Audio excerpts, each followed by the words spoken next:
आज मैंने इस चीज़ को ऑब्जर्व किया और मेरे मन में इसके प्रति एक रिस्पॉन्स जनरेट हुआ। वो आपको भी सुनना चाहिए। क्या है कि एक काली बिल्ली रोड क्रॉस करती है और कुछ लोग जो हैं वह वहां पे रुक जाते हैं और वो इंतजार करते हैं कि कोई और आएगा और वो उस रोड को क्रॉस करेगा, तब हम उसके पीछे जाएंगे। क्योंकि इनके मन में यह धारणा बैठी हुई है कि काली बिल्ली ने रोड क्रॉस किया और हम उसको पार कर गए, मतलब मेरे साथ कुछ बुरा होगा। ये पहली एक काल्पनिक सोच है, ठीक है, इमेजिनेशन वाला सोच है। ठीक है, पहली बात तो ये। अब इस व्यक्ति से गलती ये हो गई, जो भी व्यक्ति बिल्ली क्रॉस करने पे रुकता है वहां पे, वो पापी हो जाता है। पापी इसलिए क्योंकि उसने अपने मन में इमेजिनेशन कर लिया कि मैंने क्रॉस किया तो मेरे साथ कुछ पाप होगा, इसलिए मैं क्रॉस नहीं कर रहा हूं।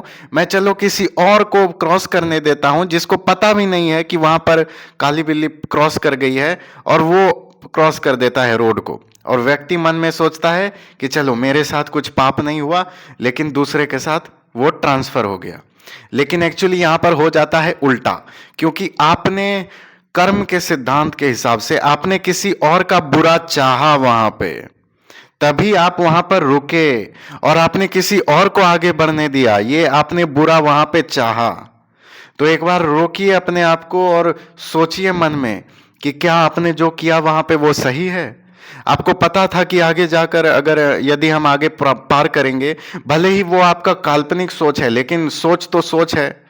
तो आपने क्या सोचकर उस व्यक्ति को आगे जाने दिया कि उसके साथ पाप हो जाएगा, उसके साथ कुछ गलत हो जाएगा। लेकिन हो जाता है इसका उल्टा, आपके साथ ही पाप हो जाएगा, आपको ही उस पाप का फल मिलेगा। आपने ही जो ये किया है ना, जो ये सेल्फिश हरकत जो की है आपने, आपको इसके इसके फल अवश्य ही भुगतने होंगे। क्योंकि ये भी एक तरह का आपने उसका बुरा चाहा है। तो आपने किसी का बुरा चाहा तो आप क्या सोच रहे हो, आप उसके फल से बच जाएंगे?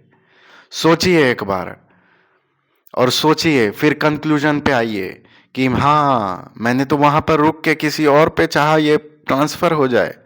ये तो जरा सर पाप है। तो हर कर्म का फल मिलता है, तो आपको भी इस कृत्य का फल अवश्य ही मिलेगा। तो अगली बार यदि आप बिल्ली क्रॉस करते हुए देखें तो उस रोड को क्रॉस करें। नहीं तो आपको ये बात पता चल गई है अब कि यदि मैं वहां पे रुका तो मैं इसके पाप कर्मों का भागी बनूंगा। तो यदि आपको भागीदार बनना है तो रुकते रहिए, नहीं बनना है तो पार करिए। धन्यवाद।